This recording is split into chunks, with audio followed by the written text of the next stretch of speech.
नमस्कार, अचलपुर प्रभात में आपका स्वागत है। और ये बड़ी खबर, क्या दोबारा शुरू हो सकती है अचलपुर शहर की फिनले मिल। अभय भाऊ मात ने अचलपुर शहर भाजपा जिला कार्यकारिणी सदस्य इनके द्वारा फिनले मिल शुरू होने की 100% संभावना है। दिया स्पष्टीकरण, क्या कुछ कहा, रिपोर्ट। आज गिरणी कामगार संघ संलग्न भारतीय मजदूर संघाच्या लढ्याला पूर्णतः यश येण्याची 100% शक्यता आहे आणि त्या दरम्यान गिरणी कामगार संघाचे जे फिनले मिलचे कामगार आहेत त्यांनी अतोनात श्रम घेतले, 14 लोकांच्या आत्महत्या झाल्या आणि जीवघेणे आंदोलन इथं गिरणी कामगार संघाच्या वतीनं करण्यात आले। त्यावेळेस इथले विद्यमान आमदार हे कामगार मंत्री होते आणि कामगार मंत्री असून सुद्धा त्यांनी कोणताही प्रयत्न मिल सुरू करण्याकरिता केलेला नाही। बाकी वेळी त्यांनी अनेक मोठे आंदोलन केले, शेतकऱ्याकरिता दिल्लीला गेले, सोफियाचं आंदोलन केलं। सगळे आंदोलन फिलीवर फक्त लोकांना बगलवण्याचं काम त्यांनी आतापर्यंत केलं आणि आता मिल सुरू होत आहे। सन्माननीय नवनीत राणा, रवी राणा आणि आमचे उपमुख्यमंत्री देवेंद्रजी फडणवीस, गिरिराज सिंगजी, त्यानंतर चंद्रकांतदादा पाटील हे पूर्ण ताकदीनिशी भिडलेले आहेत आणि 22 कोटी रुपये महाराष्ट्र शासनाने निधीसुद्धा फिनले मिल सुरू करण्याकरता मंजूर केलेला आहे। अशा परिस्थितीत हे ज्यावेळेस सेनेमध्ये मंत्री होते आणि त्या सेनेत राहून यांनी काहीच केलं नाही, त्यांनाही धोका दिला।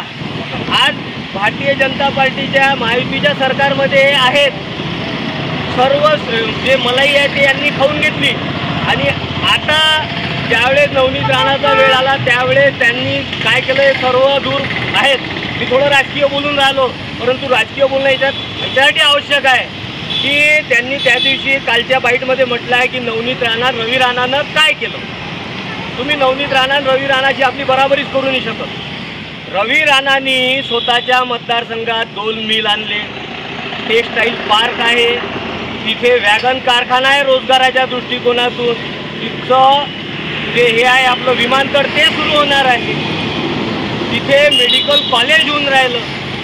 तुम्ही या मतदारसंघात जो फिनले मिल सुरू होता तो बंद पडल्यावर काही करूच नाही शकले।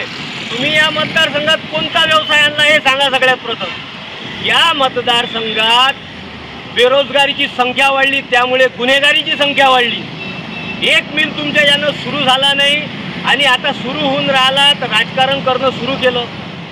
आज बडनेरा मतदारसंघात जर तुम्ही जाल तर किती तिथं विकास आहे आणि किती रोजगाराचे साधन उपलब्ध आहे हे जरा पाहून घ्या। आपल्या मतदारसंघात लक्ष द्या। 20 वर्षात जो युवकांचं नुकसान झालं ते नुकसान कसं भरून निघेल आता 2 महिन्यात ते पहा आणि फालतू राजकारण केल्यापेक्षा आणि श्रेयाची लढाई केल्यापेक्षा या मतदारसंघात आपल्या माध्यमातून जास्तीत जास्त उद्योग कसे येतील हा प्रयत्न करा।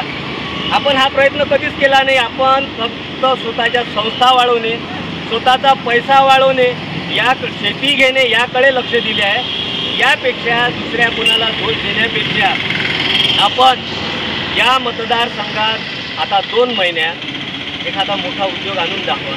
स्वतःसाठी गिरणी मंजूर केली स्वतःच्या फायद्यासाठी, परंतु ही गिरणी सुरू नाही होऊन राहिली होती आपल्याच्यानं, आता सुरू झाली तर मी केली। असं करू नका। आणि मी आज नवनीत राणा, गिरिराज सिंगजी, रवी राणा, आदरणीय बोंडे साहेब, पोटे साहेब, निवेदिताताई, गजूभाऊ, सुधीरभाऊ रसे, डॉक्टर उबाळ असतील, त्यानंतर आमचे माननीय खासदार तळस साहेब अतिशय प्रयत्न केले या लोकांनी।